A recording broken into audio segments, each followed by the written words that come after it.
Good afternoon, ladies and gentlemen. So Nike has a slogan. Their slogan is, just do it.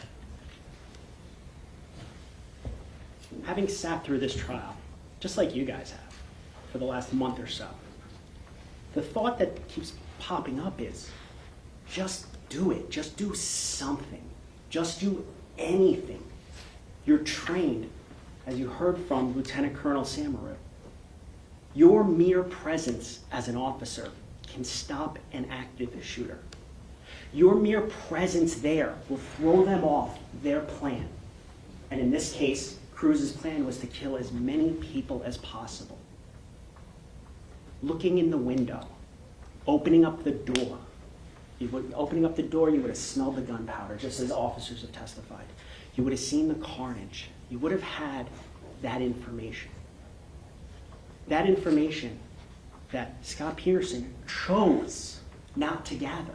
Instead, he chose to run away 75 feet from the building. I want you to think back, and I'm not going to show you all the videos because, frankly, I only have an hour, but I want you to think back to that video of all those children during the fire alarm coming out of the 700 building. And when shots are fired, and we heard from a whole bunch of them, when loud noises were heard, what did they do? They instinctively ran away from the 1200 building. The same building that Scot Peterson was outside of for 48 minutes. 48 minutes. You know, I downloaded a timer on my clock to play for you guys during my closing of 48 minutes where he stood in his fixed position. I decided not to go that route with the closing, though.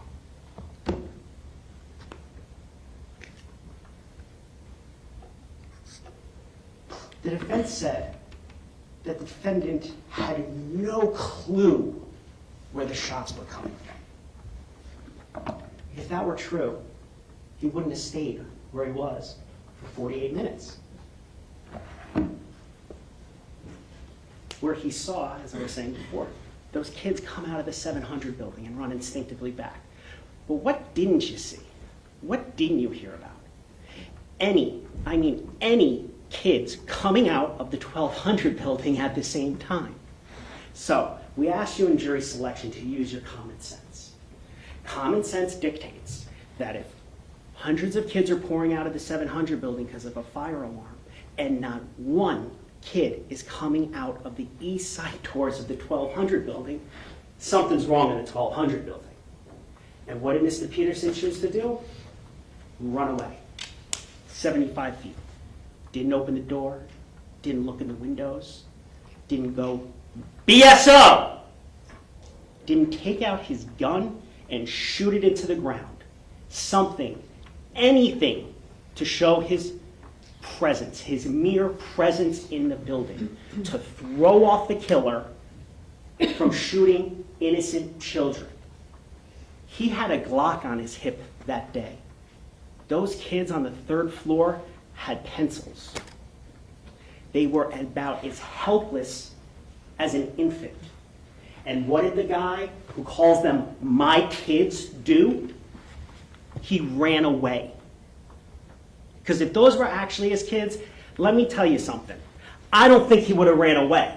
I don't think he would have stayed in a fixed position for 48 minutes if those were actually my kids. You heard from the cop yesterday, whatever his name was, Perry. You heard him say, they're not my kids. They're not my school. That's a caregiver, because an SRO is a caregiver, who doesn't care.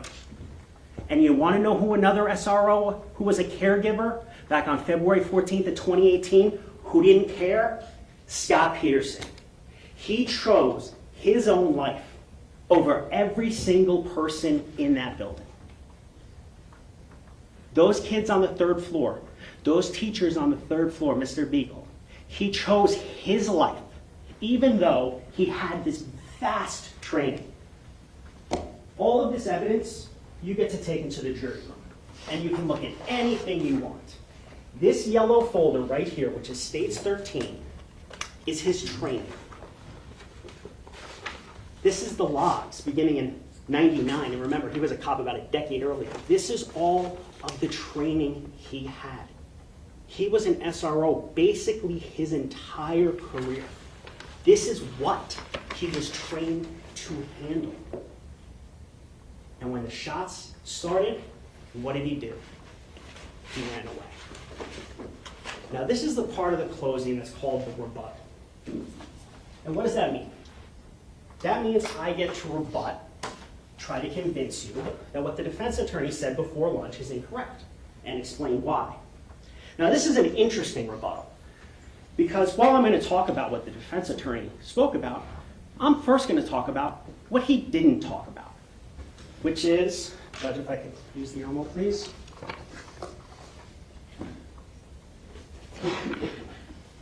The elements of the crime.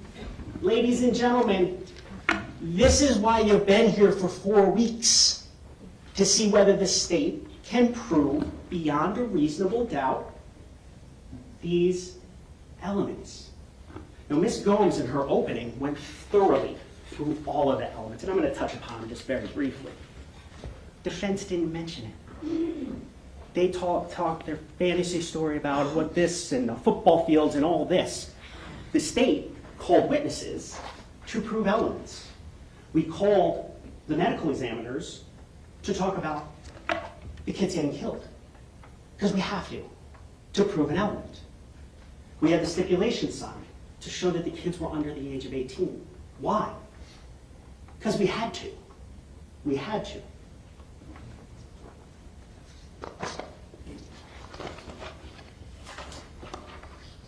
These weren't even mentioned. Not even mentioned. Now, what the defense did say is the state needs to prove everything beyond a reasonable doubt. That's not true. We need to prove the elements beyond a reasonable doubt. So for neglect of a child, and I'm not going to read them through. You can read them yourself. You're going to get a copy when you go back to the jury room. Those are the 4 things that we need to prove for each person under the age of 18. For culpable negligence, these are the 2 that we have to prove beyond a reasonable doubt. Nowhere in there are you going to hear we need to prove that he knew precisely where the shots were. We don't need to prove that. Now, we can certainly show it, and that's going to be the next part of my rebuttal, but we don't need to prove it. We only need to prove this checklist, as you saw Ms. Gomes check off the elements. That's our entire job. And when the defense gets up here and says it's a 5-minute not guilty, when not looking at the elements, ladies and gentlemen, when I'm done and I sit down, you're going to hear the jury instructions. And part of your job is you swore when you took the oath to be a juror is you're going to follow the instructions. Let me tell you, those instructions are a lot. If you can read them in 5 minutes, God bless you. But you all held up your hand. You all said that you would follow the law. This is the law. This is the law for culpable negligence. This is the law for perjury. When Scot Peterson lied to cover up the fact that he didn't do anything. It's not that he was on the hot seat with Detective Curcio. Detective Curcio was talking to him because he was the first responding officer. He needed to get information from him for his investigation into Nicholas Cruz. Defense asked, well, why would he lie? He lied because he didn't do anything. He lied because he had a responsibility as a caregiver to those kids to do something, and he didn't.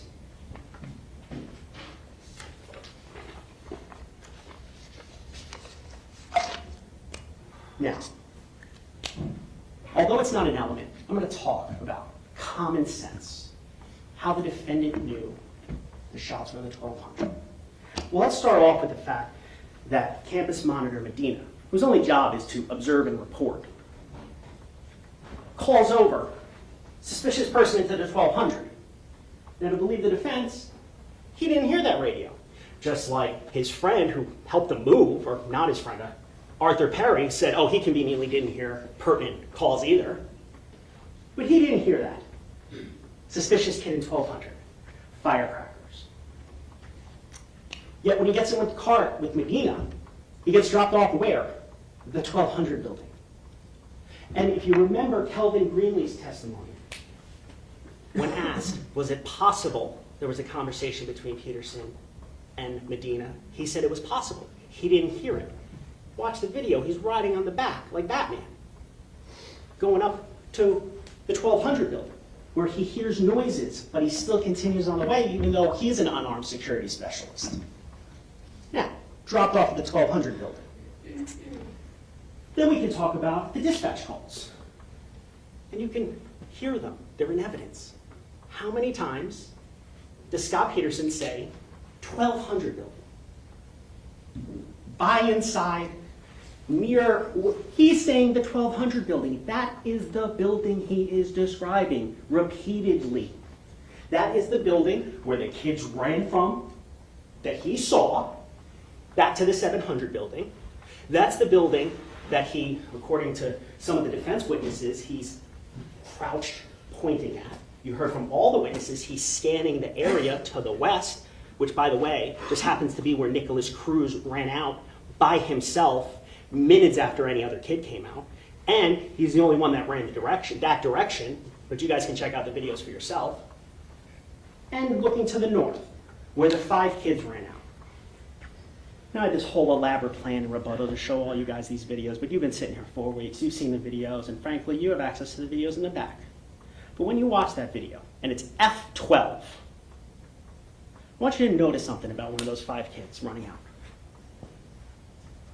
She has a balloon in her hand. It's Valentine's Day. When she's running out of the building, she doesn't drop the balloon. She's a kid. She runs with her balloon. So the defense to say that because of a couple pipes and a fence and a pillar, he can't see her, that is what they call malarkey. Okay? She has a balloon in her hand. He's had the strategic vantage point, according to the defense, to see her. And he conveniently doesn't see her. Because what would that be? Hey, where's the shooter? But if he asks that, guess what? He's got to go in. So it's not asked.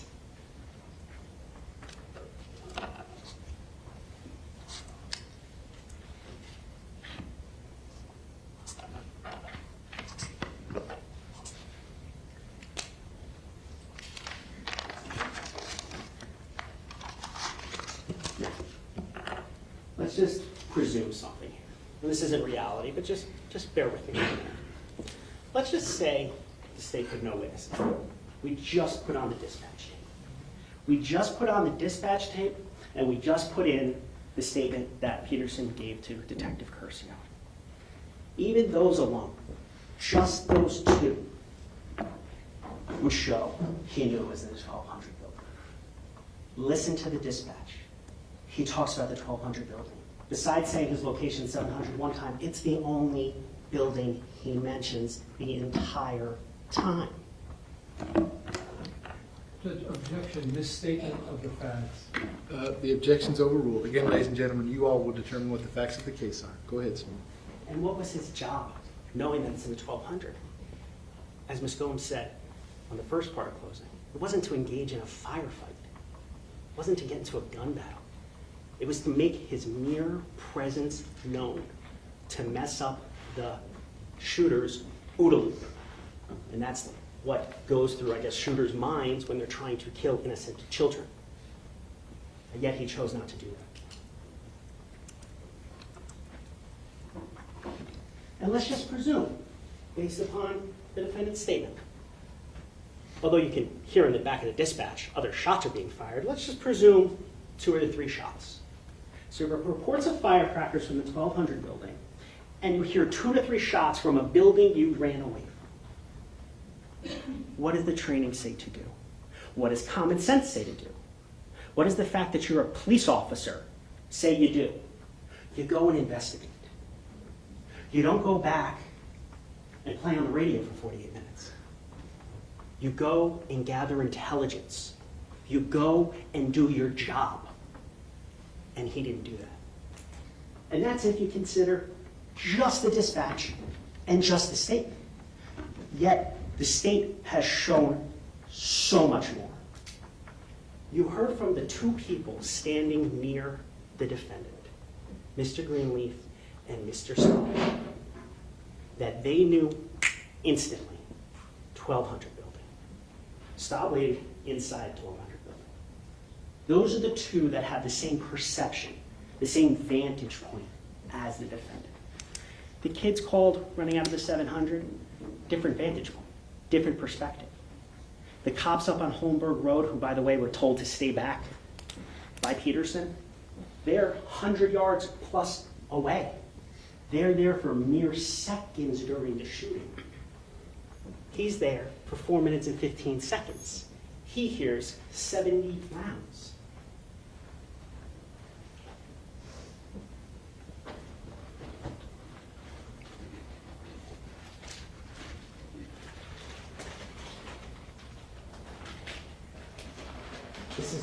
This is states 48.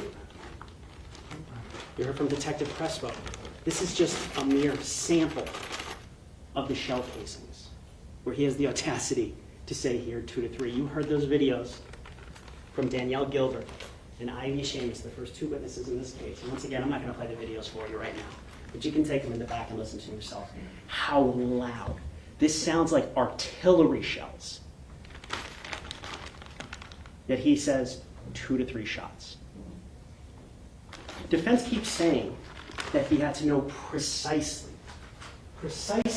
where the shots were coming from. That's just simply not true.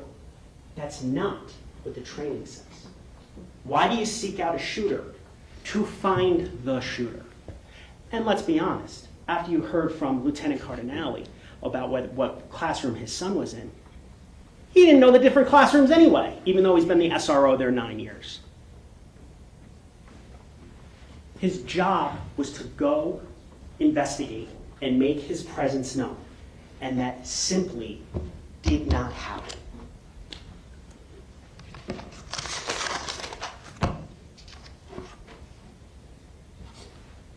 Now, one of the very important intricacies in this case is in regards to training. And it's in regards to when shots are being fired versus after shots are being fired. When shots are being fired, there is one and only one priority, and that is to seek out the sounds of the shots.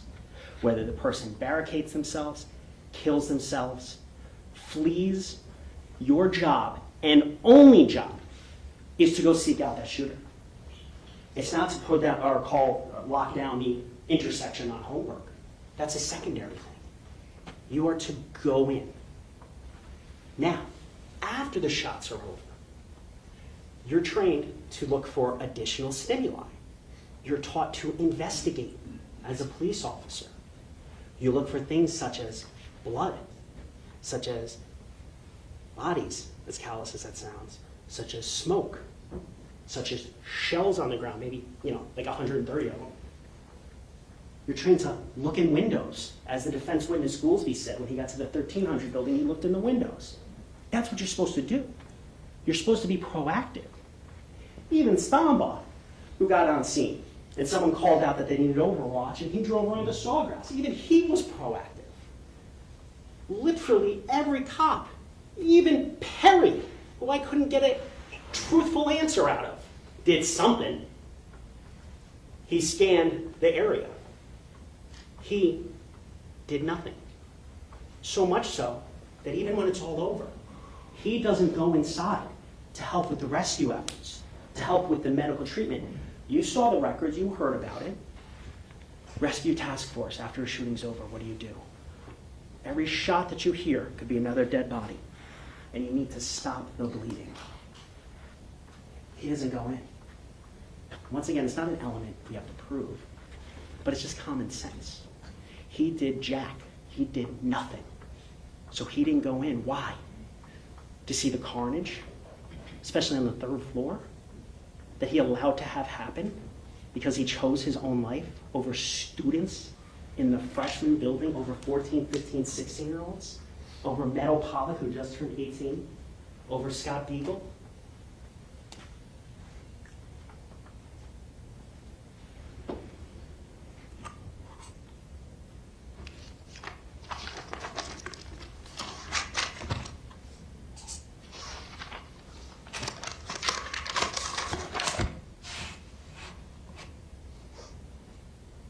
Now, the defense went through all of the witnesses, and they asked some questions. Why were they called? I'm going to go over the state witnesses, just very briefly, I promise. First witness was Gilbert. Defense says, didn't show anything having to do with this case. I actually could not disagree more if you paid me. Because through her, you heard how loud that cannon was. That's how loud it was. That's not made up. That's not CGI. That's not audio from Hollywood. That was real life, how loud that was. Once again, feel free to listen to it. Same with the second witness, Ivy Seamus, her video. How loud that gun is on the inside. It's ridiculous how loud it is. That's why they were called. Heinrich. Heinrich is watering the baseball field. He hears firecrackers, draws his attention. What does he do? He runs, unarmed, wearing basketball shorts to the building. Unarmed, no vest, nothing. His son goes to that school. He has kids. He knows something's wrong. Does not hesitate. Comes across Elliot Bonner, Vietnam vet, shot a gun for 3 years in Vietnam. Reversing, saying Feist is down. Does Heinrich turn around? He's not a caregiver for them. He has no obligation to those kids. Zero. Does he turn around? No. He keeps going forward, unarmed. And what does he do? He sees Kyle, and you heard from Kyle, and you saw that poor kid's leg. And what does he do? He helps Kyle, because according to Jeff Heinrich, that's a catastrophic injury. That means that kid can die from that injury. And he provides treatment. And you heard him, he brings him along the fence, ultimately over to the dugout, to the office. Now, on their argument, they said Heinrich heard every single shot. I think they're forgetting that Heinrich went around and was in the baseball office, but I digress.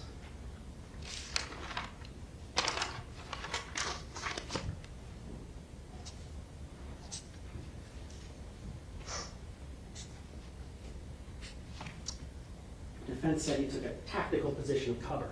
Yeah, for a couple seconds. And then even unarmed, he still had action, made action. And frankly, saved Kyle's life. Ryan Stabley. Ryan Stabley was a security monitor. You see Ryan Stabley on video. Once again, I'm not going to show it to you. You can watch in the back. While the shooting's going on, he, because of his concern to protect these kids, walks out. And you can actually see him. Once again, it's on F13. You can see Stabley because he sees kids in the parking lot and he's waving them away. His concern is not for himself hiding. His concern is to try to help those kids. And what does he say? He says, shots from inside the 1200 building. Then you heard from Kyle. Why was Kyle called? Because Kyle's a victim in this case. And to prove the elements, we need to show the victims, the survivors. That's why Kyle was called. But not only for that reason. You also heard testimony from Kyle that as he's bleeding, and Jeff Heinrich helps him because when he goes outside, he's asking, I need an adult. Because the only adult on campus who's armed didn't do anything. But as he's making his way up, he continues to hear the shots, how loud they are. That's the testimony of Kyle. Then you heard from Ed Suarez, who's the head of maintenance. This is a man who drove all the way up, and even when shots are fired behind him, and he testified he knew the shots were coming behind him, he was still ushering and protecting those kids. He did not need to do that. He chose to do that because those students are vulnerable. They're children, they're babies, they're kids. You heard from Anthony Borges. You heard about his terrible injuries. You heard that he's on the ground for 40 minutes bleeding out.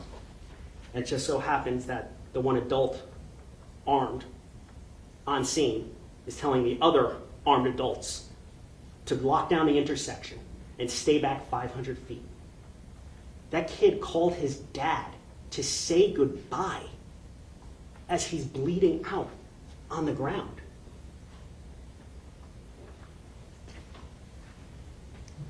Screaming out in Spanish and English, help, help. And where was help? 75 feet away, playing on the radio, rather than listening to his training and doing his job.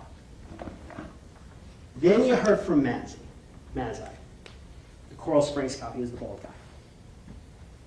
He ran in like G.I. Joe. And the defense said he wasn't heroic because he had all the answers. I don't even know what the hell that means. What I know is, from that video, that man ran into that building just like a firefighter who runs into a fire, not caring about his own safety, to try to help those kids. Polar opposite of the guy sitting over there. Polar opposite.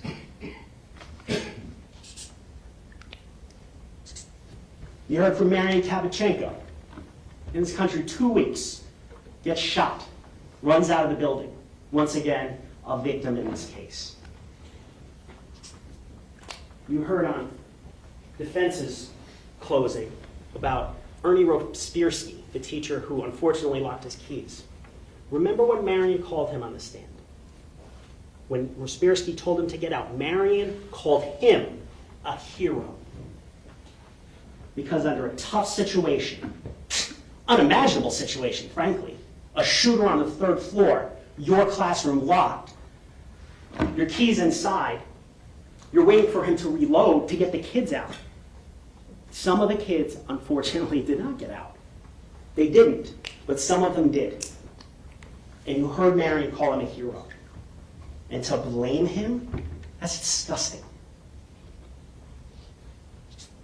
You heard from Armand Borjai, who saw the defendant outside gun draw, scanning the area. Scanning the area. Sees the kids from 700 running out and running back, chooses not to go in. Ashley Passeltiner, one of the students coming out of the 700, who, when she heard the loudest noise of her life, ran back in.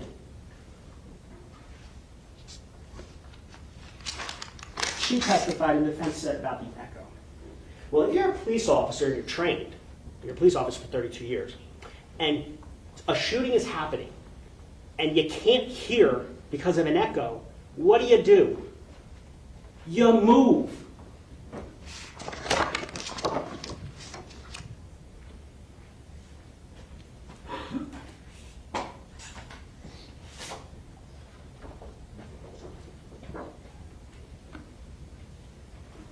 This is where Peterson is. You hear an echo here. You can go this way. You can go further down and up. There's things to do. You don't just stand there. This echo, echo, echo, echo. If you can't hear, you move. If you can't see, you move. I don't need to go to police academy to know that.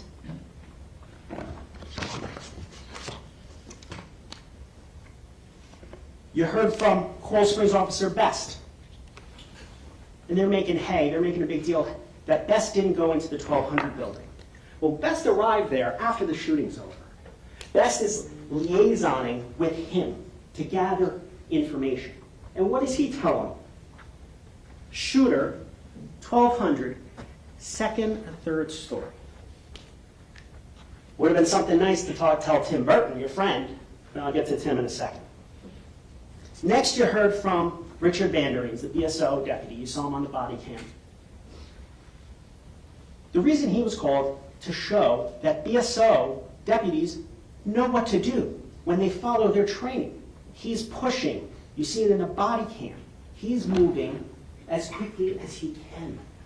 And this is when shots have stopped. Remember, there's a huge difference, a very important difference when shooting is going on and when the shooting is done. He's there when shooting is done, and he's pushing as quickly as possible. Why? To stop the bleeding. Tim Burton. Tim Burton dropped off the 1200 building by Medina.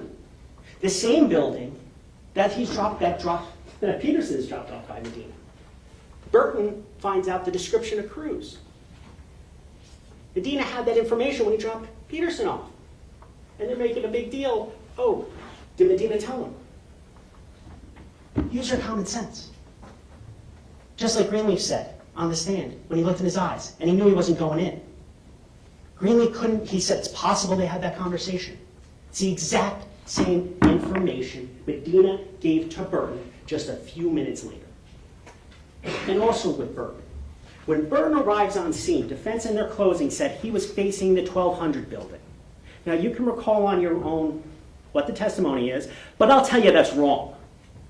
That when Burton got there, his friend told him the parking lot, so he turns around, exposing his back to the 1200 building. Thank God the shooter is gone, or else he could have gotten a bullet in his back from his friend for 7 years, who he called Scotty. Once again, priority of life to Mr. Peterson was Mr. Peterson, then everyone else.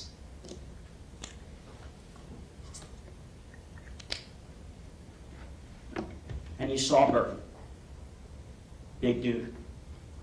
And Peterson tells him, don't know where the shots are coming from. Why? Why does he tell Tim Burton that? Because Tim Burton would have went in. And if Tim Burton goes in, guess who basically has to go with him? So instead, he says, check the parking lot. But use your common sense. By the time Burton gets there, Miller's already up on Holmberg. Other BSO officers are already up on Holmberg. They can see that whole parking lot from where they are. It's a total fiction. Total fiction. They hear about the +1 in training. They said, no, let's say parking lot.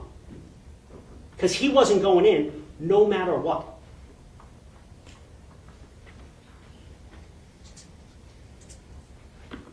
You heard from Miss Lapel, who got shot to get her students in that room, to protect the kids.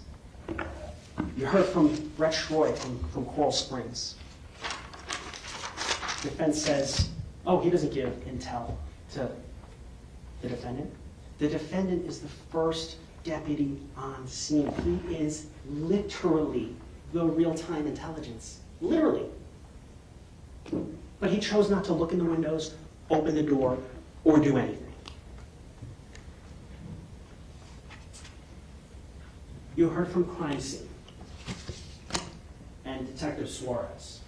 This is actually quite important. You heard from the detective. No fragments came out. No bullets came out the south side of the second floor.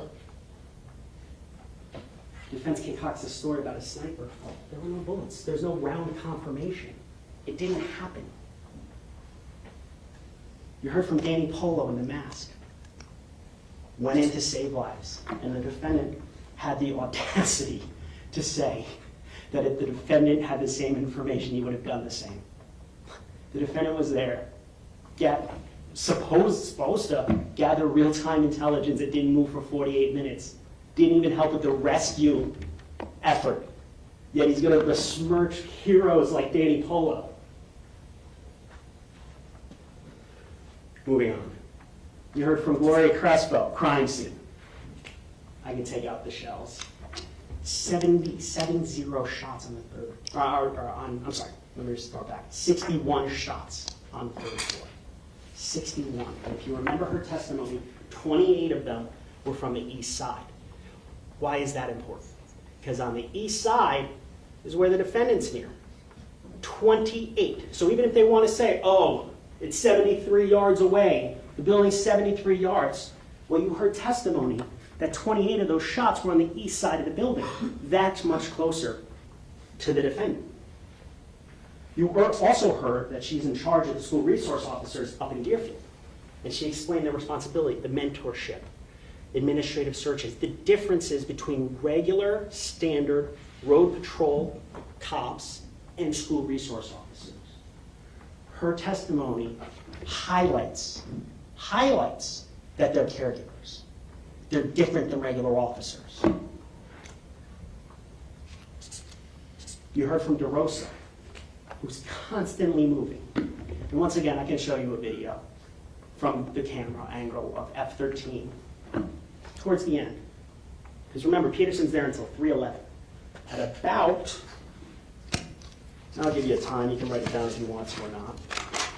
But at about 3:01:59, you see DeRosa with a whole bunch of other cops searching the area, clearing the buildings. And what is Peterson doing at this time? Take a guess. Hasn't moved. You heard from the Emmys. Awful testimony. Needed to be put on to show the injuries. You heard from Sandra. And on cross, defense started off with, here we go, folks. This is the head of training. This is the guy that trains all the other cops what to do. And I'm not going to go through all of his testimony. He was on the stand for hours. What's the most important thing to glean from that testimony? That when you hear shots, you go towards the shots. Defense said in their closing, we still don't know what he was supposed to do. Yeah, we do. Yes, we do. We know exactly. You can ask any cop what to do when you hear shots. You go to the sound of the shots. You seek out the shooter. You gather intelligence. Your mere presence will stop it. You can look at the training. It's in that yellow folder. You can look through it all. It's all right there.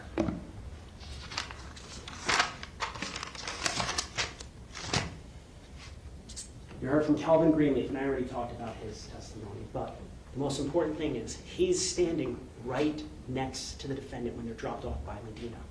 And when those shots were shot into Coach Weiss, and they ran away, he was standing right next to him.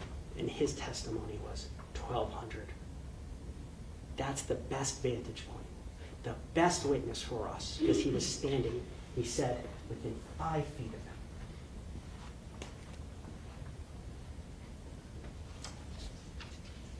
And you heard from Cardinale.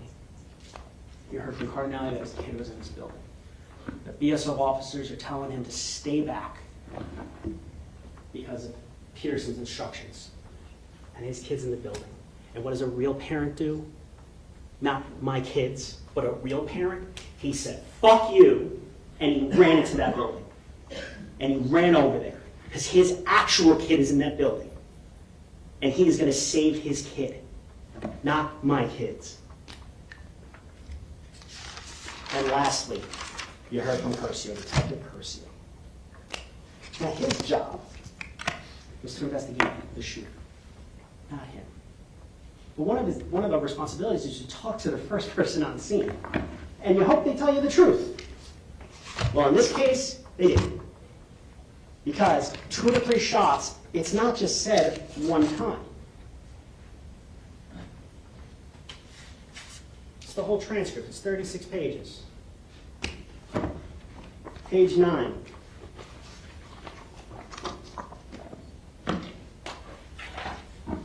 How many rounds do you think you heard? It wasn't many, 2 to 3.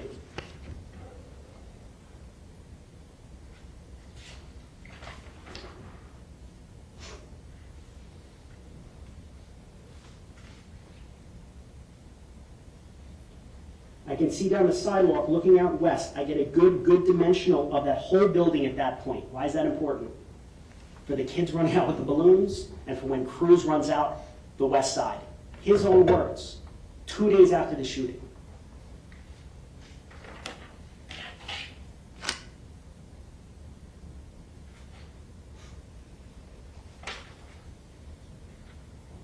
Right here, page 12. And what happens from there? He's talking about Tim Burton. No more gunshots. It's not that he says 2 to 3 one time. He says it 3 times. You're going to get a copy of the information. That's like the charging documents the judge explained. He doesn't say it one time, saying, oh, Curcio didn't ask me in chronological order. He backs up his lie. He says it 3 times. The other part about the kids coming out of the building, page 14.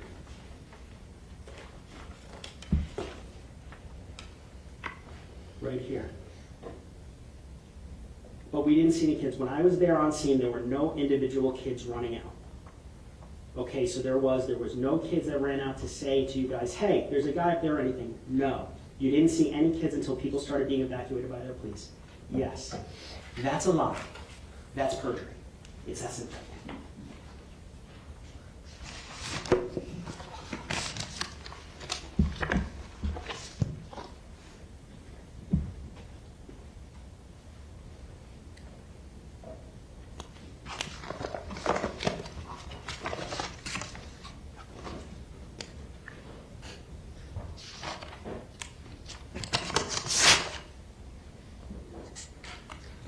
And I could do that for all the defense witnesses.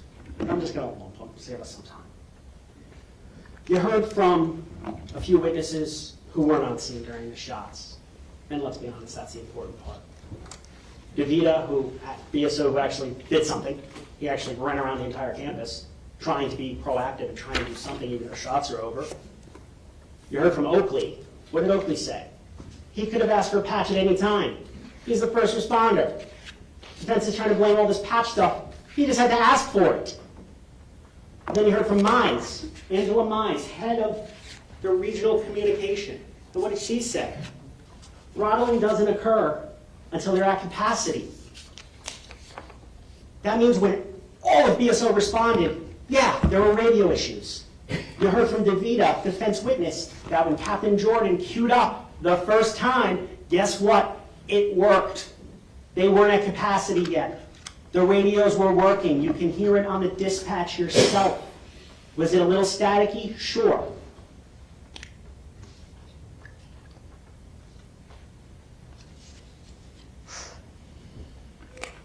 Children were called to say they didn't know where the shots were coming from. Children. Kids. Who said, I thought a bomb went off. You heard Dylan Redshaw say, he was wondering where the cops were. These kids ran predominantly back to the 700 building, away from the 1200 building, mind you, because this was the most startling, scary moment of their young lives.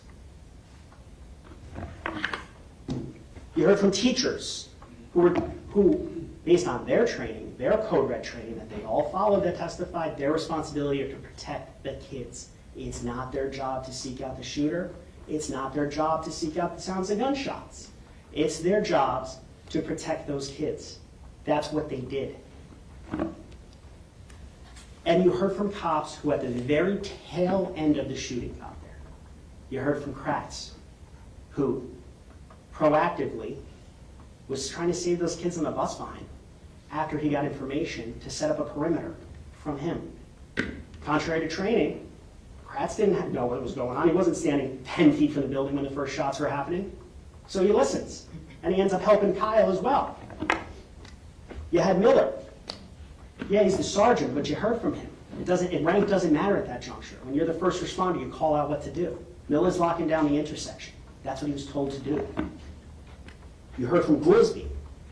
Goolsby ultimately makes entry and gets up to the 1300 building. He's doing something proactive. He heard shots, not sure where because he's 100 yards away, and he only heard a couple shots, but he tries to do something.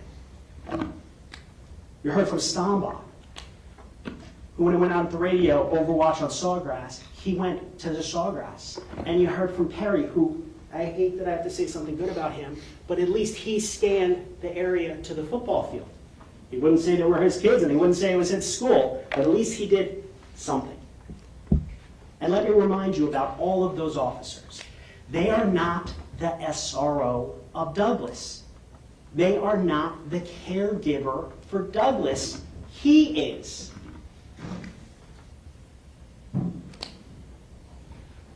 You heard from Sandra Rennie that when she saw Peterson run, she thought he was doing something, investigating.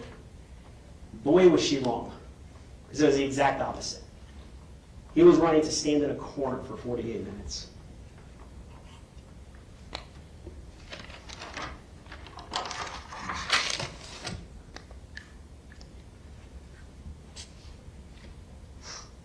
Now, I'm going to go back kind of what I was talking about earlier, about what the defense's theory is, about the 1200.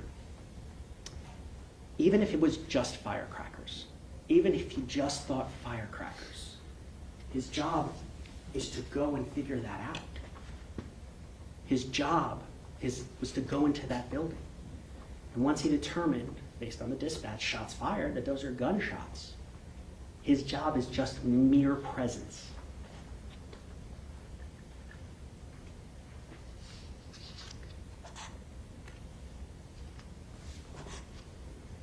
Now, obviously, we recognize that Scot Peterson did not murder the people in the building. Nicholas Cruz did. This isn't a murder trial. This is a child neglect, culpable negligence, and perjury trial. Why those charges? Because that's what he did. Once again, going back to the elements, it's a checkbox. That's what he did.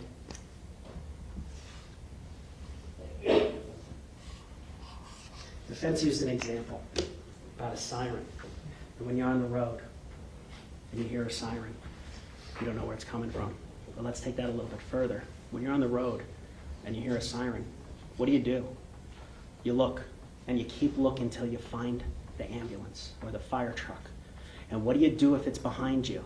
You move. You take action. You do something.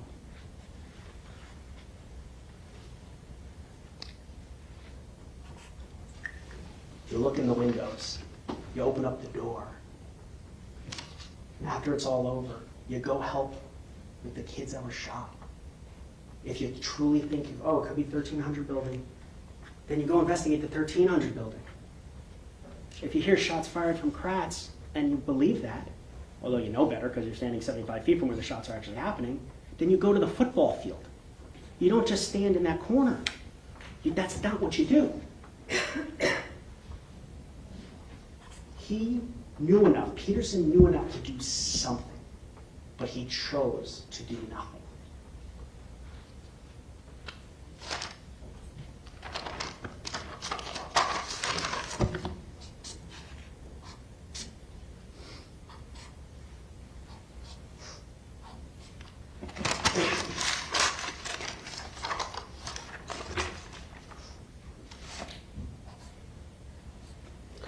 There's another little theatrical thing I was going to do for you guys and play it, downloaded now yesterday, to show 4 minutes and 15 seconds. And I was going to stand up here and not say a word for 4 minutes and 15 seconds. But based on your faces right now, I'm not going to do that to you. But I do want you to realize, when you take that evidence back, that in that 4 minutes and 15 seconds, all of those shots that were heard, all of the shell casings, in those 4 minutes and 15 seconds, where mere seconds matter.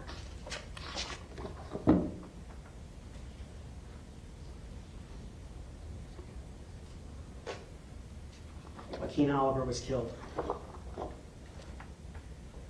Scott Eagle was killed. Jamie Guttenberg was killed. Meadow Pollock was killed. Peter Wang was killed. Carol Lockrow was killed. Defense has argued 4 minutes, 15 seconds. What was he to do? It took SWAT 30 minutes, 20 minutes. Remember, SWAT didn't hear shots. SWAT didn't hear shots. He did. He knew where it was going on, and he chose to do nothing. The priority of life was not Kara. It was Scott.